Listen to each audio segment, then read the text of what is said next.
Doncs molt benvinguts en aquesta darrera xerrada del cicle d'espais en reflexió en bioètica que està patrocinada per la Fundació Grífols i que ens agrada molt poder-vos oferir, ja que són unes xerrades que interessen molt i que ens fan aprofundir molt en temes que potser no ens plantegem habitualment i que entenem que és important i que formen part, també una part molt important del pensament de tots. Res més, només dir-vos això, donar-vos la benvinguda. Aquest és la darrera xerrada d'aquest curs i esperem el darrer trimestre d'aquest any poder-vos oferir les noves sessions. I us hi esperem a tots. Moltes gràcies. Gràcies, la Núria us farà la presentació. Bona tarda, amb alguns ja ens coneixeu perquè sou dels habituals. Pel Felip i la Paula Sol els contextualitzo. Aquest acord de col·laboració que tenim amb amics de la UNESCO i la Fundació Grífols té el seu sentit perquè la UNESCO, com a institució que defensa els valors de la cultura i fonamentada en els drets humans, entronca molt amb els temes que tracten la bioètica. Ells tenien interès en tocar temes de bioètica i nosaltres també entrar en el públic més propi d'ells de la UNESCO. Llavors fem ja fa 3 anys un llistat de temes i que fem un cicle de conferències durant un any. Aquesta és, com deia la Montse, l'última d'aquest curs acadèmic, si anem per cursos acadèmics, i al setembre ja en tenim previstes de 3 més abans d'acabar. O sigui que nosaltres estem dins d'aquest cicle de conferències. Quan parlàvem aquest any de quins temes tocar, perquè com que és el tercer any que fem aquest cicle, i hem tocat molts temes que són els més clàssics de la bioètica, i per tant havíem d'anar buscant temàtiques noves, temàtiques que poguessin ser d'interès. A mi se'm va acudir plantejar aquesta qüestió perquè vaig veure un programa molt interessant en el qual va participar el Felip i la Paula Sol, un programa acadèmic amb unes jornades que es van fer sobre aquestes qüestions, i quan preparàvem la llista de temes vaig pensar que era un tema innovador, molt interessant i que més o menys, si ells acceptàvem, ja teníem els ponents per demanar-los. I per tant vam triar aquest tema de la salut mediambiental, la salut planetària i la reflexió sobre l'impacte de les noves tecnologies en tot això. És evident que cada vegada l'evolució que està fent el planeta, les actituds de tots plegats, de la indústria, de l'economia, de la tecnologia, impacta en la salut de les persones a tots nivells, i això jo crec que és indiscutible, tots som conscients d'això i ho vivim personalment, però és una qüestió que no es pot formular així de planera, sinó que té una profunditat que és la que avui intentarem explorar amb aquests dos ponents. Jo crec que són 2 persones d'una talla altíssima, a mi em sap greu que avui hi hagi poca gent aquí, però estem gravant la conferència perquè la puguem també oferir diferidament a tothom que li pugui interessar, perquè penso que les 2 persones que ens acompanyen, a part de ser uns excel·lents coneixedors del tema, perquè l'estan treballant, l'han treballat i continuen treballant i fent recerca sobre aquestes qüestions, jo crec que a més tenen el bagatge de les seves tasques professionals d'anys que els hi avalen. Per tant, tenim la Paula Sol Ventura. Ella, encara que és un perfil que pot xocar una mica, és pediatra. És pediatra, especialista en l'àmbit de l'endocrinologia pediàtrica i, per tant, el seu camp d'expertesa clínica està en el camp de la pediatria. Per tant, l'impacte en la salut dels nens i nenes de tot el tema que en diem salut planetària. Ella té una formació molt àmplia, formada a l'estranger, és doctora també per la Universitat Autònoma de Barcelona. No llegiré els currículums dels 2 perquè són molt llargs, m'entendreu. M'interessa que la gent us situï en el vostre àmbit d'expertesa, que és l'important d'això. El Felip Miralles, que el vam ja conèixer i el vam empaitar i el vam enredar perquè participés en alguna altra activitat de la Fundació l'any passat en unes jornades d'intel·ligència artificial, que ens va agradar molt la seva intervenció, per això també ja el coneixíem. Ell ve del camp de la tecnologia, ell és enginyer, per tant és un home, diguem-ne, amb mentalitat tecnològica, però que ha treballat molt al camp de l'aplicació de la tecnologia en el món de la salut. Actualment és el director en el context de l'Eurecat, no sé si sabeu el que és l'Eurecat, doncs en el context de l'Eurecat ell és director de tecnologies de la salut i, per tant, en aquests moments estan desenvolupant i avaluant el que són les tecnologies d'intel·ligència artificial aplicades en l'àmbit de la salut i en totes aquestes qüestions que jo crec que els que no hi entenem ens sobrepassen, però ells ens les fan planeres. Amb ells dos, doncs, tindrem ara aquesta estona per gaudir de les seves intervencions. Després, encara que siguin pocs, jo crec que segur que se suscita debat i podrem fer una mica de col·loqui amb vosaltres. I per tant, sense més, els deixo amb ells dos. No sé qui comença, us organiseu com us sembla. Doncs vinga, endavant, gràcies. Molt bé, doncs moltes gràcies, Núria, encantat d'estar aquí. I bueno, com dèieu, jo deia, potser és que no interessa gaire el tema de la salut planetària, espero que no sigui això. Ja sabem que cap a estiu la gent té els interessos, però és un tema realment interessant. Deies que primer de tot, avui volia fer una petita introducció i a partir d'aquí la Paula començarà amb la seva presentació, jo seguiré i després sí que ens agradaria veure si hi ha s'obre una mica el debat. Però per fer la intro, em ve molt bé això que deies, potser ens pot sortir una mica que sigui pediatra la Paula. És clarament l'impacte del medi ambient a la salut, l'impacte en molts casos negatiu, com ara veurem, els que acaba afectant més per una qüestió natural és els nens, perquè els nens, el possible dany, problema que els pot causar l'efecte de la pol·lució, l'efecte del que mengen, el que es respiren i tal, aquest mal efecte el tindran per sempre. I realment, si pensem en els nens, en els nostres fills, en els nostres, cadascú en el seu àmbit, realment és molt important abordar aquest tema de la salut ambiental d'una manera rigorosa. Ser capaços de... no només... Ja sabem que el que ens envolta, la degradació del medi ambient no és bo per res, però l'efecte que té amb la salut encara diríem que està poc estudiat. Encara ens queda, ja hi ha molts estudis com els que ha fet la Paula aquests anys i que començarà a exposar, però l'origen de moltes malalties, l'origen mediambiental, hi ha molta feina a fer de tenir l'evidència de realment quins són els efectes i sobretot amb una intenció de ser capaços de revertir la situació i ser capaços de reduir l'exposició que tenim als problemes mediambientals, a la pol·lució, etc. I ser capaços de donar, per exemple, des d'una consulta de pediatria, bons consells basats en dades, basats en l'evidència, a les mares i als pares que venen i que moltes vegades pregunten fem bé amb escalfar el bibe al microones, per dir alguna cosa. Ens vam conèixer en el marc de l'Observatori Cosma i això és el que vas veure.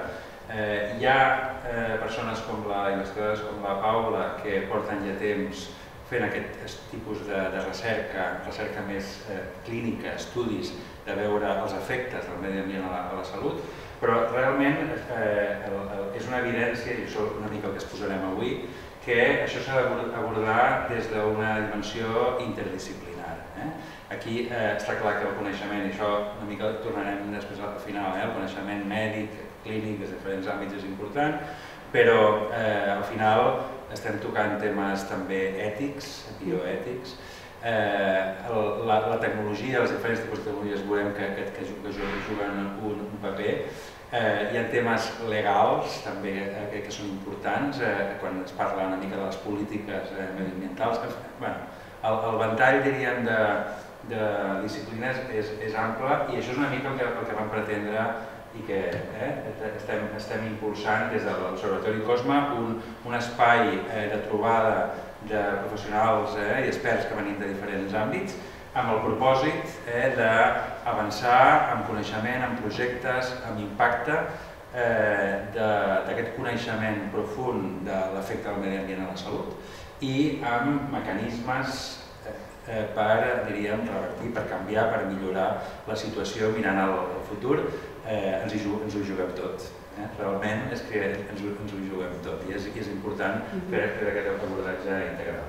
Vam tenir una trobada, la primera trobada de l'Observatori Cosma al gener-febrer, al principi d'any, Paula, i va ser molt interessant. Realment la capacitat que vam tenir d'atreure professionals, com deia, de tots aquests àmbits i compartir recerca, compartir experiències i mirar cap endavant a veure què podem fer va ser important.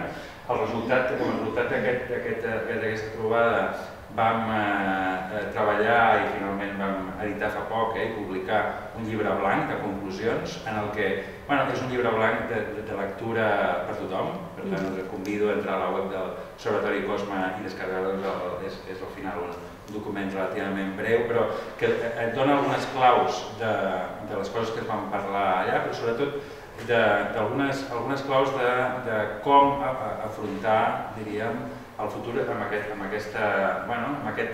coneixement emergent que comencem a tenir amb aquest aspecte i que realment creiem que és molt important impulsar-lo, portar-lo a la pràctica per millorar la qualitat de vida de tots i donar-nos un futur. I sense més, hi ha un vídeo que també va resultar d'aquesta trobada i, bueno, si acaso pasamos un poquito el vídeo y empezamos. Para que se pongan un poco en contexto de lo que vamos a ver si funciona.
Y ahora, si estás de acuerdo, mi idea es contarles un poco lo que es la salud medioambiental desde el punto de vista médico de un pediatra.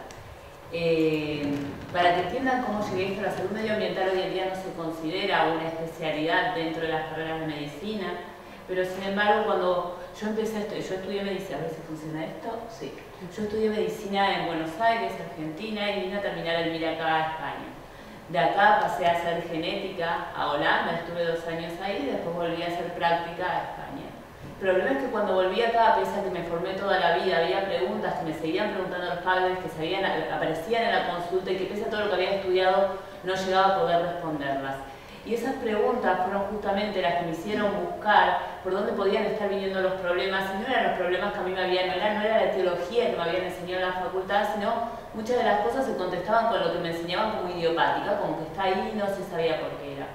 Y eso fue lo que hizo que me vaya introduciendo cada vez más en este tema y que me trae hoy a estar hablando con ustedes de esto. Sí, les voy a hacer un poco de spoiler. Yo estoy alucinada con nuestro planeta, me encanta la vida del planeta, sea la especie que sea. pero sin embargo todo lo que les voy a contar no está marcado por esta opinión mía, sino está basado en la evidencia médica. Y mi idea es, después de lo que hablemos durante esta charla, llevarlos a poder contestar esta pregunta. Si creen que hay que preocuparse, si hay que ocuparse, qué piensan que está pasando con respecto a esto. Acá les traje otro videíto, este es muy chiquito, dura unos segundos. Hice un experimento parecido con mi hijo de 9 años que trato de hacer con ustedes. Le dije que él me resuma en un dibujo o en lo que él quisiera, cómo veía él lo que estaba pasando en la Tierra, a consecuencia de lo que nosotros hacíamos. Mi intención no era obviamente generarle ansiedad, ni mucho menos, fue súper libre. Yo le dije hacer lo que vos consideres. Traten de leer lo que él escribió ahí.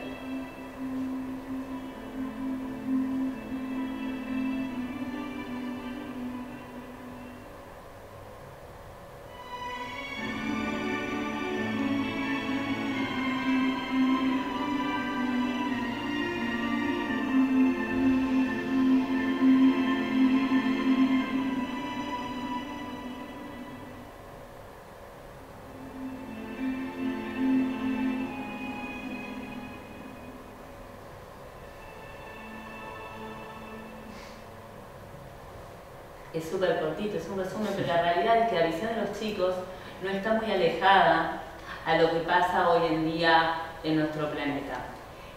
Antes el estudio de lo que era la contaminación ambiental y ahora también estaba bajo el paraguas de lo que es la medicina preventiva dentro de lo que se llamaría la salud ambiental en sí misma, que estudia cómo los fenómenos físicos, químicos, sociales pueden afectar a nuestra salud. A partir de 1990 más o menos empiezan a aparecer términos nuevos que en algunos serán más románticos que otros, como el eco-health, que empieza a estudiar que no solamente el medio ambiente, nosotros nos enfermamos a consecuencia de lo que está pasando alrededor, sino que nosotros tenemos algo que ver y que necesitamos vivir en un planeta sano para estar sanos.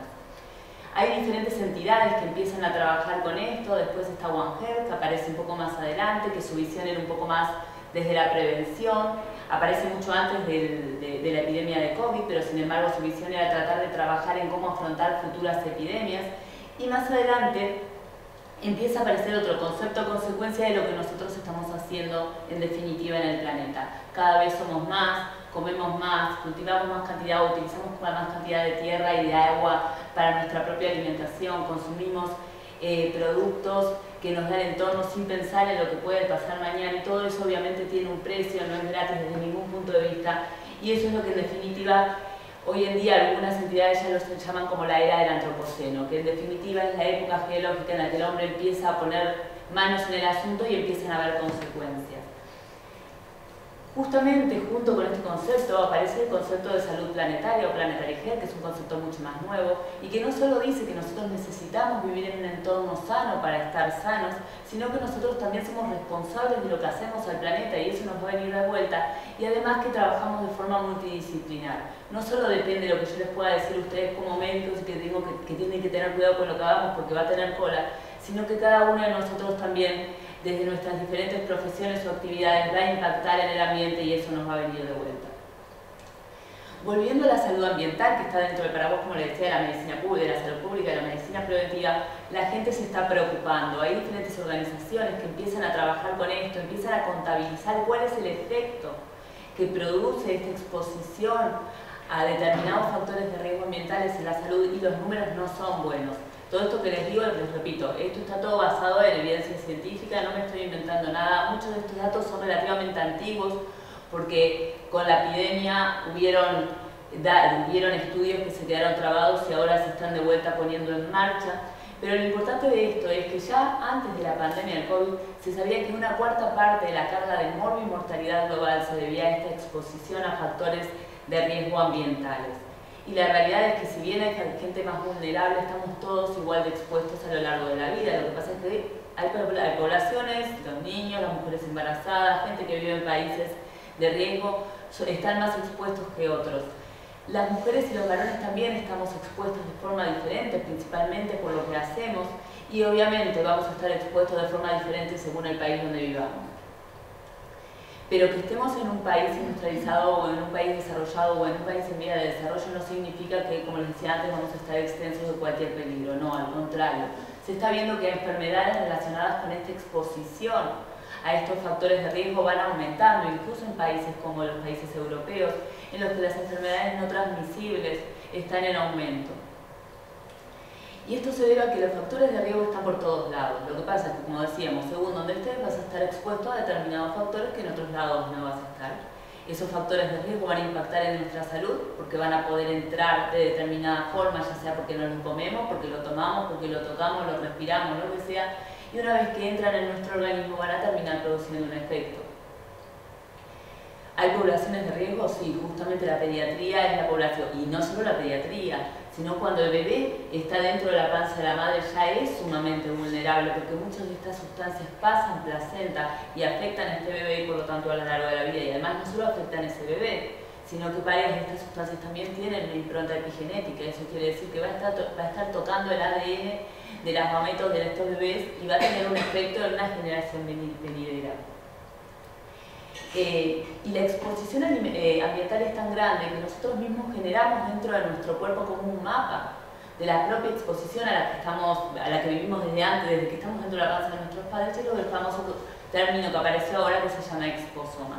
Es importante conocer el exposoma porque viene a ser como el genoma, pero que nos está hablando de nuestra exposición. Si nosotros somos capaces de entender cuál fue nuestra exposición, también vamos a ser capaces de prevenir, incluso también tal vez en un futuro de curar determinadas patologías.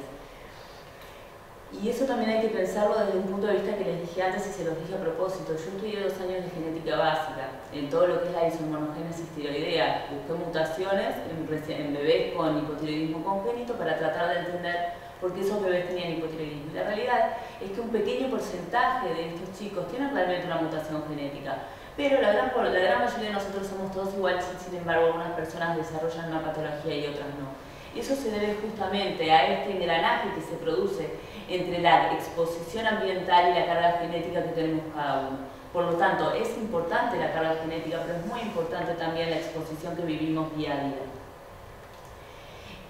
Estudiar todos estos factores es profundamente difícil, aparte de que es bastante nuevo. Esta es una forma de agruparlo porque clasificar estos factores de riesgo nos ayuda a entender cómo podemos abordar la problemática y se me ocurrió hacerlos así para tratar de llevarlos a las diferentes áreas. Les voy a dar 4 casos de uso, 4 ejemplos de estas 4, uno de cada una de estas 4 clasificaciones. El primero y el más conocido por todos es la alimentación. Ya sabemos que somos lo que comemos, en definitiva, como decía el video. Y siempre se habló de una alimentación saludable. Pero últimamente se empieza a hablar del término también alimentación sostenible, porque no podemos comer solamente porque sea sano, porque yo puedo comer lo que es sano, porque en definitiva lo puedo pagar. Pero para que yo coma lo que es sano, si no lo hago con cuidado, puedo también repercutir en el entorno y en definitiva también me va a volver de vuelta. Cuando hablamos de alimentación saludable, hablamos de comer los nutrientes necesarios que me ayudan a crecer y a desarrollarme de forma adecuada y tratar de prevenir problemas de malnutrición. Pero la malnutrición no es solamente el nenito delgado extremo que vemos en la foto de África. No, cuando hablamos de malnutrición nos referimos a cuando nos faltan micronutrientes, nos referimos al sobrepeso, nos referimos a la obesidad, nos referimos también a cuando comemos de forma tal que estamos aumentando los factores de riesgo de esas famosas enfermedades no transmisibles que van en aumento. Mientras que cuando hablamos de alimentación sostenible, en definitiva es cómo comemos de forma sana, pero no solo sana para nosotros, sino sana también para el planeta. Entonces la primera pregunta que yo les hago para que piensen ahora, para que lleguen a la reflexión, si piensan que a nivel global tenemos una alimentación saludable. Hay indicadores para esto, y estos indicadores nos dan la respuesta si nuestra alimentación a nivel global es saludable. Sabemos que en este momento somos 8.000 millones de personas, el 10% tiene hambre, el 10%, 800 millones de personas, mientras que casi el mismo porcentaje son obesos. Ni que hablar si hablamos del porcentaje de sobrepeso y obesidad que hay en el mundo, un desastre. La cuarta parte de la población es obeso o tiene sobrepeso, o sea que mientras unos se me mueren de hambre, otros se me mueren de exceso. La cuarta parte más o menos le faltan micronutrientes. Un gran porcentaje de esta población también tiene inseguridad alimentaria que aumentó incluso después de la pandemia. Muy pocas personas pueden permitirse una alimentación realmente saludable. Nosotros somos tenemos una suerte terrible de vivir en esta parte del planeta, pero no todo el mundo puede vivir igual. Una tercera parte, es un montón. 1 de 3 mujeres en edad fértil tiene anemia, con lo que repercute eso para cuando queda embarazada. Y ni que hablar también de los nenes que están en condiciones de tal delgadez que ya es totalmente patológico. Como les decía, hay marcadores que me están indicando que todo esto no va bien, que la alimentación global no es saludable. En un momento el tema de la desnutrición se pudo controlar, pero esto volvió a aumentar antes incluso de la pandemia, pero se disparó aún más. Hay un único indicador que va en aumento, gracias a Dios, de bienestar a nivel de alimentación, que se lo voy a decir después y se los dejo pensando ahora. Y la otra pregunta que les hago es si piensan que tenemos una alimentación sostenible. Como hay marcadores para una alimentación saludable, también hay marcadores o indicadores para una alimentación sostenible. Uno de esos marcadores es lo que también vamos a ir hablando el día de hoy, que es el tema de la huella que dejamos en el planeta. En definitiva, cuando hablamos de si hacemos algo de forma sostenible, estamos hablando de la huella que dejamos en el planeta a consecuencia de lo que hacemos. Y la huella que más se estudia es la huella famosa de CO2, y todo el mundo sabe lo que es. Esta huella de CO2 habla de los gases de efecto invernadero que de forma natural o artificial van a parar a la atmósfera y generan un aumento del calentamiento del planeta. Los gases que no dependen de nosotros, son naturales, están fuera de nuestro control, pero nosotros sí somos responsables de una gran cantidad de esa emisión de gases de efecto invernadero. Y normalmente en las infografías aparece esto que están acá, aparece la fábrica, el avión, el coche, todo eso. Pero muchas veces lo que falta en esta infografía y que es muy importante es esto. La industria alimentaria actual es responsable de una gran parte o de un gran porcentaje de los gases de efecto invernadero y nosotros tenemos que ser conscientes de eso, porque en función de lo que comamos también estamos repercutiendo en este famoso calentamiento global. Y para poder estudiar esto, la gente que se especializa en esto hace un estudio de cuál es el ciclo de vida de los alimentos. A partir de ahí podemos saber cuál es la impronta que dejamos a partir de cada alimento que comemos en la tierra. Obviamente, cuanto más manufacturado sea un alimento, mayor huella va a dejar. Una manzana no va a dejar la misma huella de CO2 que una vaca, porque ya se imaginan que para criar una vaca, esa vaca va a necesitar más tierra, va a necesitar más agua, va a necesitar más pasto o más pienso, consecuencia de eso va a tener que haber más deforestación, etc. Entonces, cuando uno empieza a estudiar eso, que se llama el ciclo de vida de los alimentos, se puede dar cuenta de cuál es el impacto que nosotros hacemos en la tierra a partir de la alimentación. A partir de esto sabemos que una dieta, pues ya en sentido común te hace creer saber que una dieta rica en proteínas de origen animal muy sostenible no va a ser, una dieta ultra procesada muy sostenible no va a ser, que si me como el kiwi porque es muy saludable, porque tiene mucha fibra, pero el kiwi me está viniendo de Nueva Zelanda, muy sostenible no va a ser. Y así uno más o menos se puede hacer la cabeza de cuáles van a ser los alimentos que van a ser no sanos, sino también sostenibles. Como les decía, hay indicadores. Los indicadores en realidad, no sé si se ve desde ahí atrás, pero los indicadores son bastante tristes. Como la tercera parte de las gases de efecto invernadero, lo que les decía antes, provienen, depende de dónde lo lean, porque para hacer una valoración total de los gases de efecto invernadero provenientes de la dieta, depende de donde empiecen a estudiar el ciclo de vida de los alimentos, obviamente esa cantidad de gases va a ser mayor o va a ser menor. Pero se hace más o menos de un 20 a un 30% de los gases de efecto invernadero vienen de la dieta. O sea, esa misma tercera parte es lo que consumimos en energía para nuestra alimentación. El 40% de la superficie terrestre nos la cargamos para poder producir los alimentos que comemos y en determinadas partes del planeta especialmente, porque no todo el mundo come este tipo de alimentos que estamos hablando. Nos consumimos en esta historia el 70% del agua dulce, teniendo en cuenta el problema que estamos teniendo. No nos tenemos que ir a África a ver el problema que tenemos con el agua, solamente tenemos que prender el noticiero y ver lo que está pasando con los pantanos en Patagonia. Todo esto para poder tener esta gran infraestructura de alimentación, contaminamos el suelo, contaminamos el agua, nos cargamos la biodiversidad, nos cargamos los peces. Conclusión, con todos estos indicadores uno se puede dar una idea si la alimentación que tenemos a nivel global es sostenible o no. Estos números, les repito, no me los inventé, estos números están colgados en cualquier página seria que vayan a buscar de las organizaciones que trabajan en el tema. Las organizaciones estas están preocupadas, están haciendo trabajos para ver, o están haciendo estrategias para ver cómo revertir esta situación. No es fácil revertir la situación en lo que respecta a alimentación, porque la alimentación no es solo comer, sino hay un tema cultural de fondo. Por lo tanto, cuando uno quiere hacer cambios en la alimentación, tiene que pensar también en esa población, en la cultura de esta gente, cómo hacer que cambien el chip. Pero sin embargo, pese a las estrategias, que en el fondo es sentido común, pero hay que hacer que la gente use el sentido común. Pese a todas estas estrategias, hay una estrategia que les comenté antes y que ahora sí se las voy a decir, que es esta.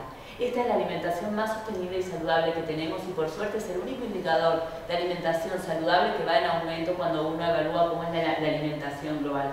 Por lo tanto, esto lo tenemos a nuestro favor, no todo es negro.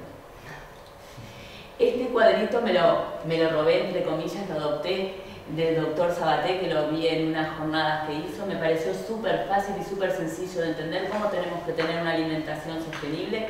Si nos vamos para lo rojo, nuestra alimentación va a ser menos sostenible. Si nos vamos para lo verde, nuestra alimentación va a ser más sostenible.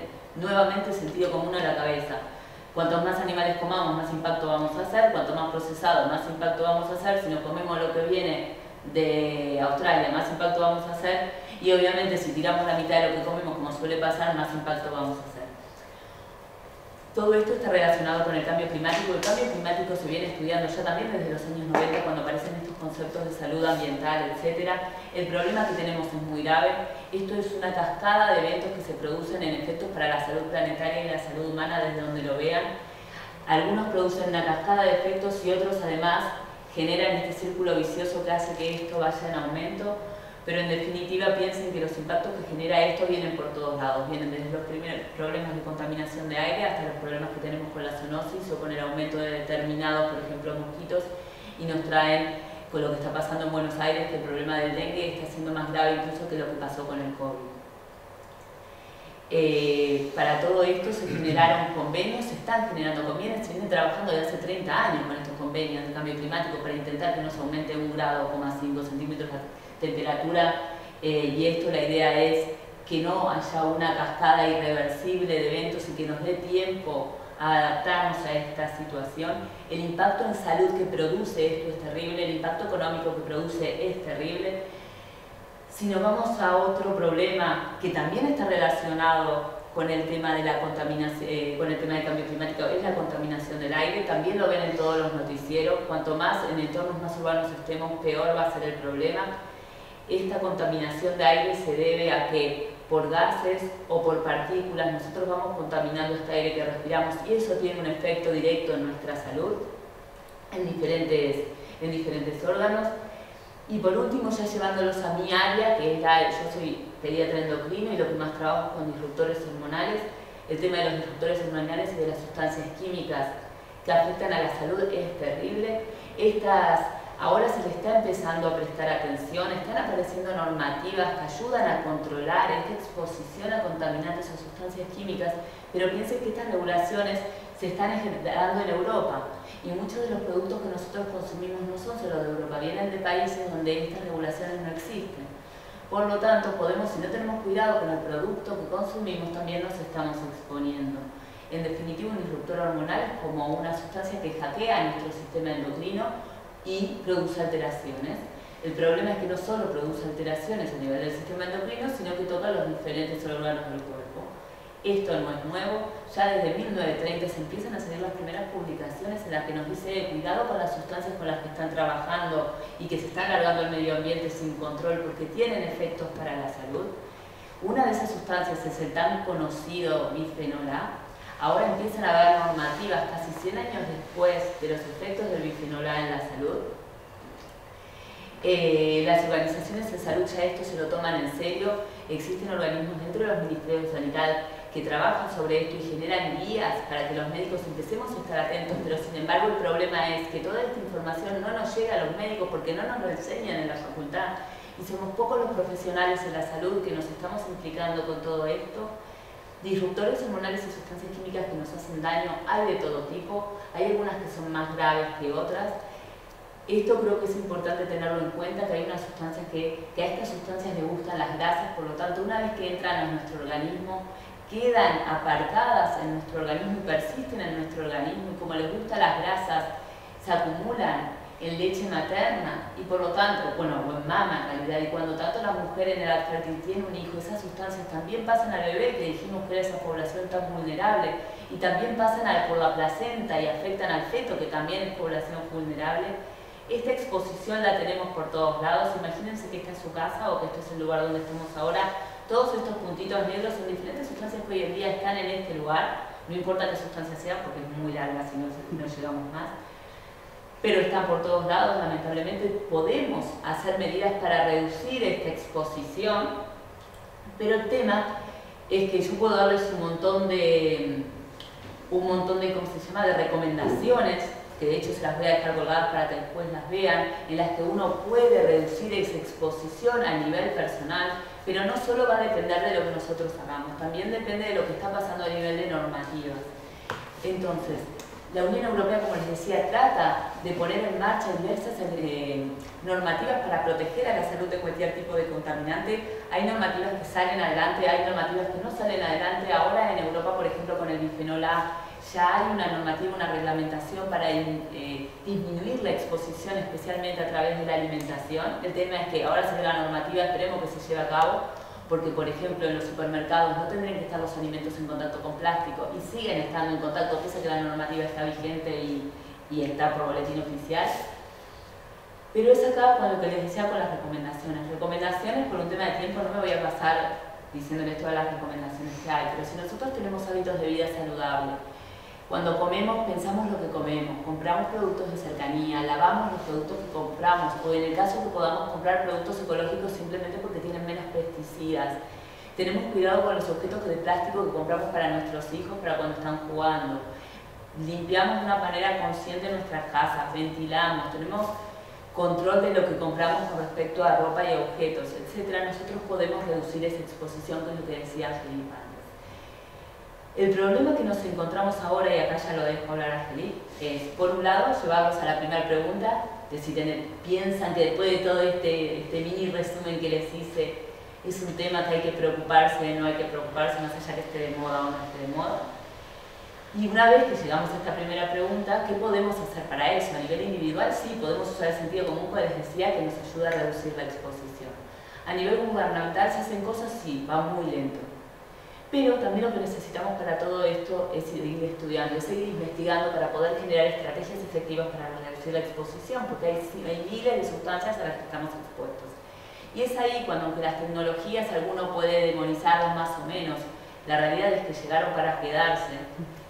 Ahí ya le voy a dejar la voz a Felipe, lo argentinicé, pero creo que el buen uso de las tecnologías sí nos puede ayudar a generar estrategias para reducir esta exposición, porque la exposición está.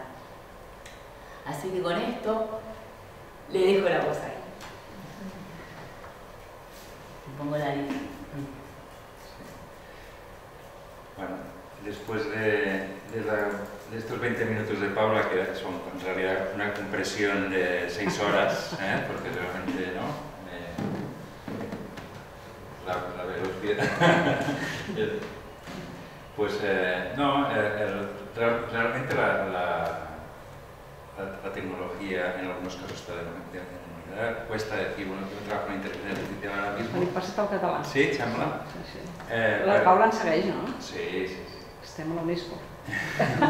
Molt bé.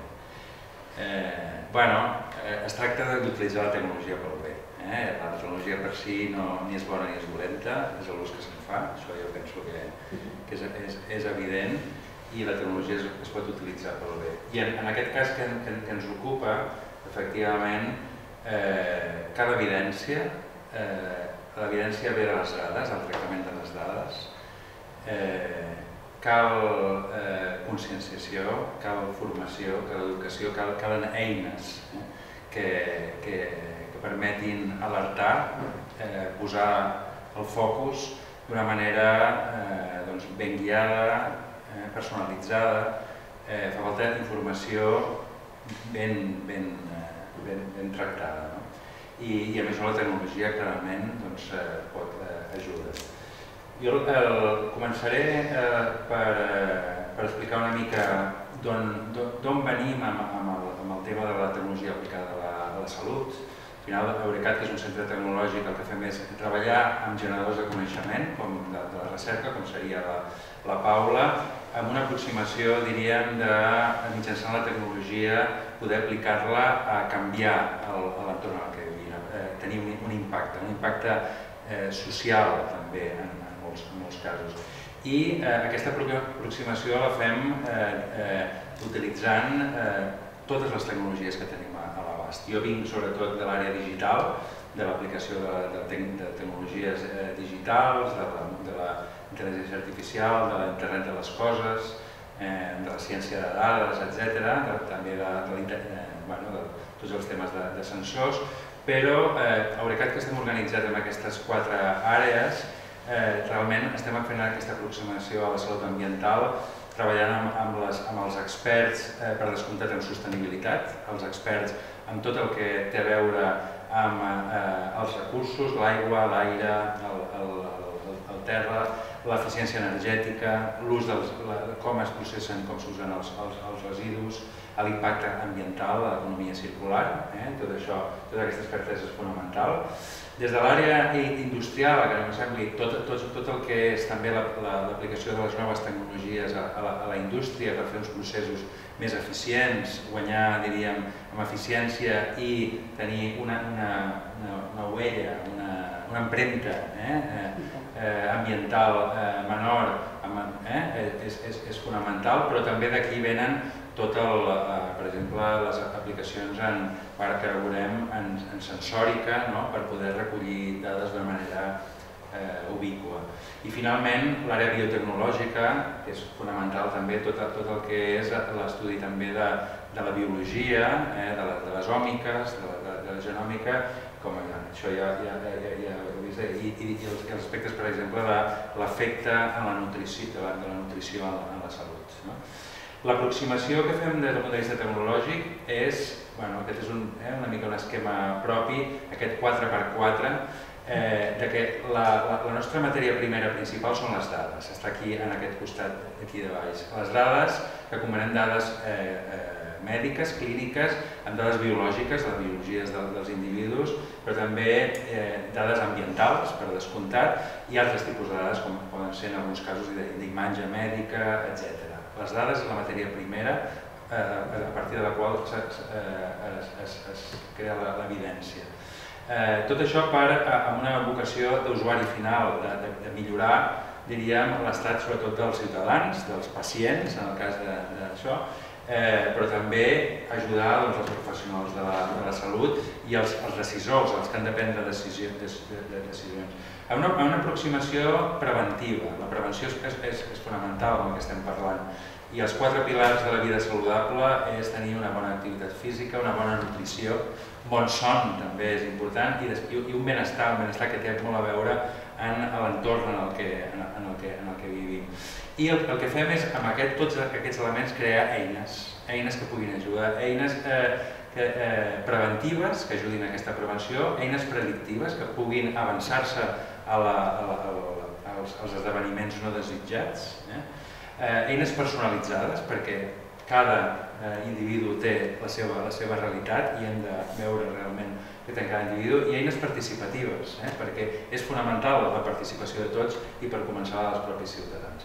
I aquesta aproximació, i aquí no m'estendré, l'hem estat tots aquests anys seguint fent-ho, aplicant a diferents àmbits, a diferents tipus de solució, com és l'hospital intel·ligent del futur, aproximacions d'atenció integrada per la gestió de malalties cròniques, sistemes de suport a la decisió per una medicina de precisió, per millorar el diagnòstic, pronòstic i gestió terapèutica, medicina personalitzada, per incorporar les dades biològiques a la medicina, diferents tipus de dispositius mèdics personalitzats a cada pacient específic, també robòtica assistencial per a diferents tipus de suport de rehabilitació i tant física com cognitiva, biosensors, labs on a chip, òrgan on a chip, ara tornaré a això perquè té un impacte important en la salut ambiental, nutrició de precisió, com dissenyar una nutrició adient per cada persona,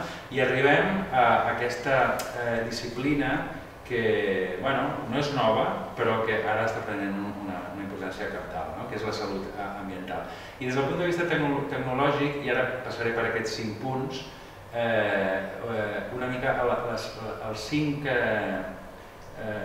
elements que des del punt de vista tecnològic apliquem a la salut ambiental són aquests 5. És tot el que és el monitoratge de dades ambientals en temps real, hem de saber què està passant en l'ambient.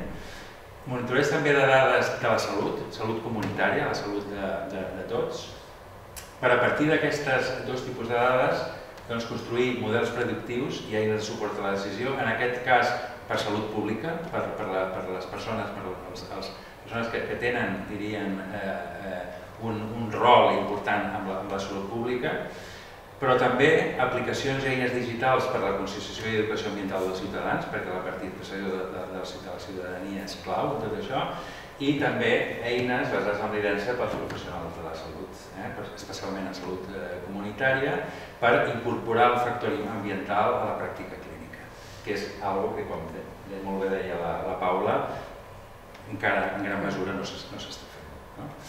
I ara una mica desenvoluparé aquests 5 punts. En el que té a veure amb aquesta recollida de dades del medi ambient,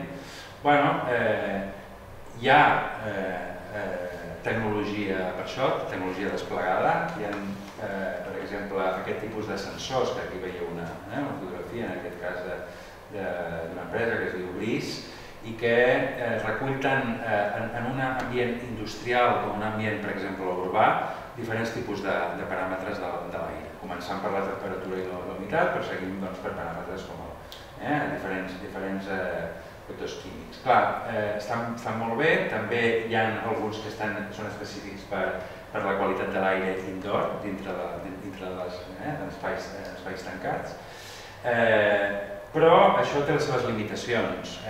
Realment això s'ha instal·lat en alguns llocs.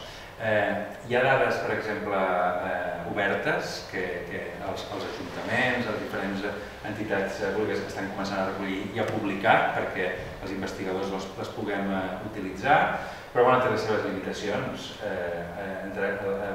Estem veient, per exemple, en un projecte que estem començant a muntar en microplàstics, que la informació ambiental que hi ha de la presència de microplàstics a l'aire, a l'aigua i tal, és pràcticament inexistent. No tenim aquest tipus d'informació. I si no la tenim, la tenim de buscar. I aleshores això ens porta a veure com podrem desenvolupar nous sensors que puguin recollir dades que a dia d'avui encara no existeixen. Per tant, per una banda, el poder disposar de més sensors a més llocs d'una manera més ubicua ens ajudarà, però també haurem de desenvolupar tecnologia nova. I amb això, no entraré aquí, hi ha moltes tecnologies que tenen a veure amb això, i sobretot quan penses en sensors ubicus que poden estar a qualsevol lloc d'una manera el menys intrusiva possible, que no es vegin i que realment ens siguin útils, doncs aquí cada vegada estan parlant més d'electrònica flexible, d'electrònica que va impresa inclús en alguns elements i que d'una manera això ubicua, no invasiva, pugui recollir la informació que necessitem.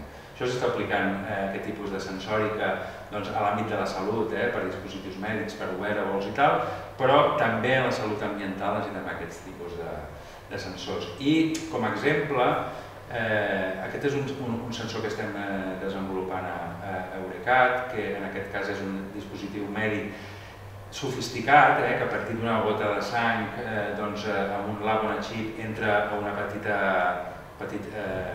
màquina amb unes càmeres microscòpiques que fan una imatge d'un dent de teixit, i amb aquestes imatges microscòpiques hi ha un algoritme d'intel·ligència artificial que detecta si hi ha un biomarcador o no d'una malaltia determinada. Aquesta mateixa tècnica, per exemple, es pot aplicar per la detecció de microplàstics a l'aigua o l'aire. El que cal és recollir la mostra d'alguna manera, tenir una càmera microscòpica que faci la imatge i de manera automàtica poder comptar la quantitat i el tipus de microplàstics que hi ha a l'ambient. No existeix això encara, està per fer i ens hi posarem. Segon punt, el monitoratge de dades de salut comunitària. Això sí que resultarà potser més evident. A les històries clíniques tenim les dades, però accedir a les dades no és evident. Hi ha temes legals, ètics i tal que sempre s'han de superar. I en dades d'atenció primària, com són, per exemple, les que es recullen a Catalunya i que van a una base de dades que es diu CIDIAP, que és la que aquí he reflectit, doncs hi ha dades molt interessants que es poden fins a cert punt geolocalitzar. Podem una mica tenint en compte l'àrea, el domicili, l'àrea d'influència, el cap al que va la persona, fer un mapa una mica de l'incidència de diferents malalties de manera geogràfica. Creuant, per tant, la informació ambiental i la informació de salut comunitària, doncs podem extreure conclusions molt interessants. Això, per exemple, en el moment de la Covid, ho vam fer en un projecte com el PROCIT, en el que creuàvem dades epidemiològiques, dades que anaven arribant tant als centres de primària com als hospitals, en aquest cas de la incidència de la Covid, les creuàvem en dades de mobilitat de les persones, com les persones ens estàvem movent, amb dades del Ministeri de Transports i al voltant, en el moment en què va començar, diríem, a obrir-se el confinament, va tenir un efecte molt clau al moviment de les persones, però també dades de les traces en aigües residuals, dades de l'analítica social, dades de la dispersió del virus en l'aire, dades inclús també mediambientals, de l'evolució, diríem, de la pol·lució i d'altres factors mediambientals. I aquesta anàlisi combinat de les dades ens va permetre, com ara veureu en el proper punt, construir algoritmes predictius que s'avançaven un mes o dos a l'evolució de la pandèmia. Les dades ens permeten, diríem, obrir una mica com una bola de cristall per avançar-se una mica als aconteixements. I aquest és el tercer punt, models predictius i eines, models predictius basats en tècniques d'intel·ligència artificial per a partir de les dades construir eines de suport a la decisió a la salut pública, a les persones que han de prendre decisions i alertar o fer mesures o canviar les lleis a partir de l'evidència, a partir de les dades que es tenen tant de salut ambientals com de salut. Per tant, els algoritmes i l'anàlisi de dades poden predir risc i tendències ambientals, podem construir sistemes d'alerta temprana basats en dades per protegir la salut de la població, eines de presa de decisions basades en l'evidència per polítiques i pràctiques sostenibles i panells de control per visualitzar l'evolució i predir una mica com aniran les coses. Això, un parell d'exemples també propis, per exemple, també en el Covid ho vam fer amb la xarxa de vigilància que encara està en marxa en aigües residuals, a partir de la recollida de les aigües residuals a tots els municipis de Catalunya, com el virus, el Covid, el primer lloc on es detectava eren les aigües residuals abans que es tingués, diríem, els símptomes a la població, doncs fent un seguiment proper en el temps vam poder construir eines predictives. I això és una mica el que us deia abans, en fusió de dades vam construir eines que a dia d'avui estan en ús a la xarxa d'intel·ligència epidemiològica de Catalunya per Salut Pública, que abans amb el Covid, però ara amb totes les malalties infeccioses d'origen d'efecte respiratori i d'altres, ens avancem un mes o dos a les tendències en l'evolució, per exemple, de la grip, del Covid i d'altres malalties infeccioses. Tot a partir de recollir les dades a temps i poder aplicar tècniques d'intel·ligència artificial. Punt número 4. Les aplicacions mòbils i diferents eines digitals per a la conscienciació i l'educació ambiental dels ciutadans, que proporcionen informació i alertes sobre la qualitat de l'aire, sobre la seguretat alimentària, tots aquests temes que posava Pablo sobre la taula, plataformes educatives, jocs interactius per fomentar la consciència ambiental i eines de comunicació i a les xarxes socials per a la difusió d'informació sobre la salut planetària. La tecnologia pel bé. Ja he posat aquesta imatge d'aquesta app, no sé si la coneixeu, Breeze Meter, que és de Google, aquestes grans corporacions amb aquestes coses s'hi posen, efectivament donen informació de possibles problemes ambientals que tinguis a la bola, però tot això té un biaix i té un problema també d'accés a les dades que és molt millorable encara i hi ha molta feina per fer. Aquí he posat tota una llista, es poden buscar diferents aplicacions que hi ha d'aquest tipus. He llistat algunes, per exemple, aplicacions que hi ha apps per alertar sobre la contaminació d'aire, aigua i els aspectes del medi ambient en temps real, d'informació i consciència ambiental, per la reducció dels residus i el consum responsable, aplicacions de seguiment i reducció de l'empremta ambiental, que dèiem, i apps per a l'educació ambiental a nens. Existeixen aquestes apps. Algú de vosaltres n'utilitza alguna? Jo no, encara, no? I realment és perquè hi ha un interès, però jo penso que tot el que hi ha encara està molt lluny de realment ajudar i tenir un impacte real. La intenció és molt bona, però les apps en general tenen un grau d'adherència molt baixa. Normalment quan ens descarreguem una app l'utilitzem 3 dies, perquè realment ha de tenir un significat, ha d'ajudar de manera real a alguna cosa. I això encara, diríem, hi ha molt per fer. Nosaltres, en concret, per exemple, hem desenvolupat aquesta app, Carpe Diem, que és una app d'autogestió en la promoció d'hàbits saludables i canvi de comportament. En tot el que és nutrició saludable, balanç nutricional, també activitat física responsable, son i benestar. És una app que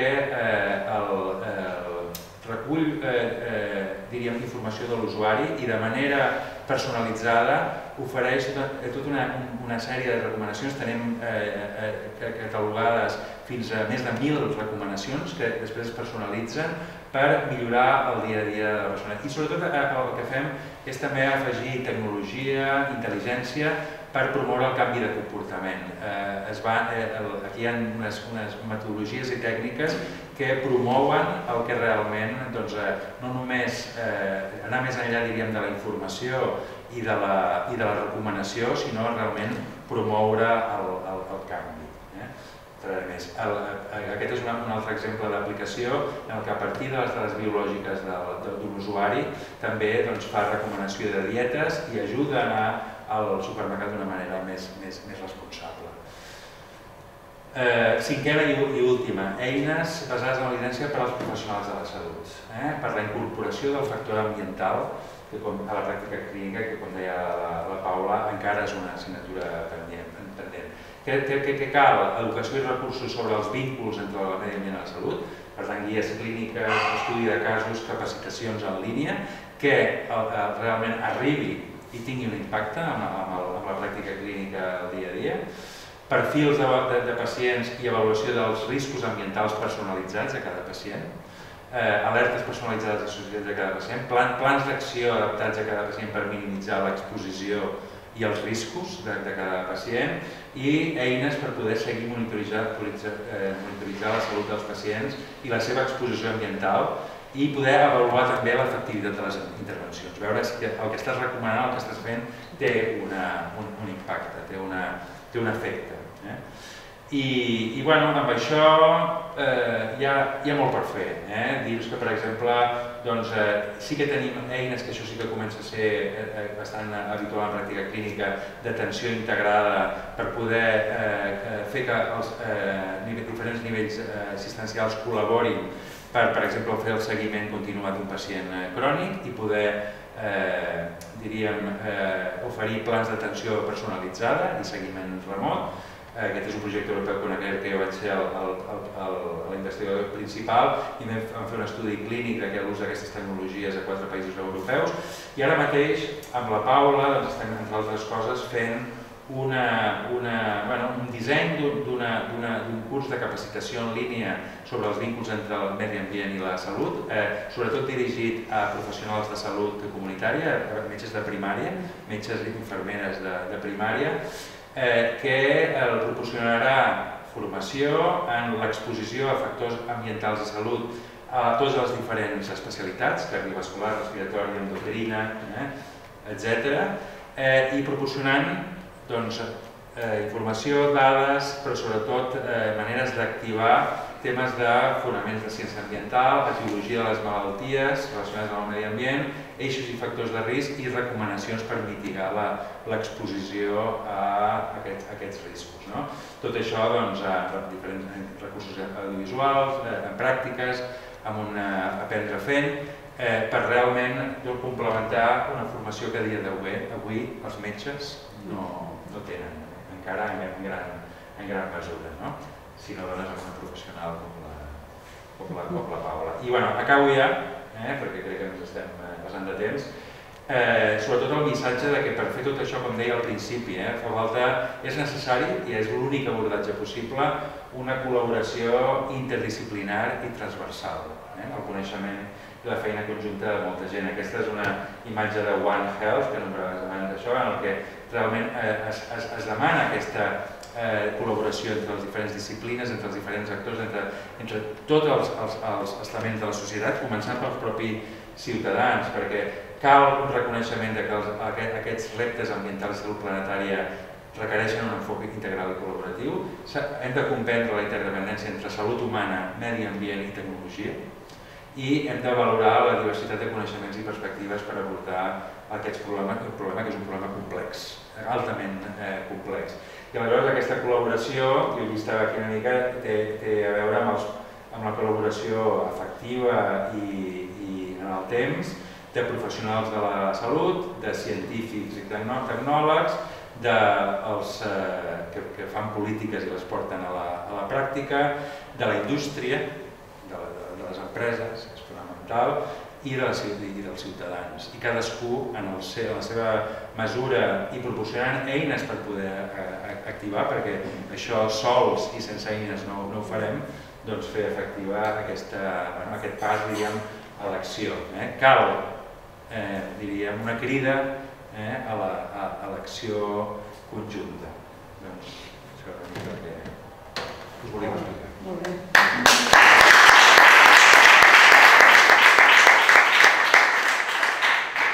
Perfecte, doncs escolta'm, jo crec que hem quedat una mica, sobretot per això la Paula, jo he quedat una mica impactada i no sé si la tecnologia ens pot salvar d'algunes coses d'aquestes, però realment el de preocupar-nos o ocupar-nos, jo diria les dues coses, preocupar-nos i ocupar-nos per intentar resoldre-ho.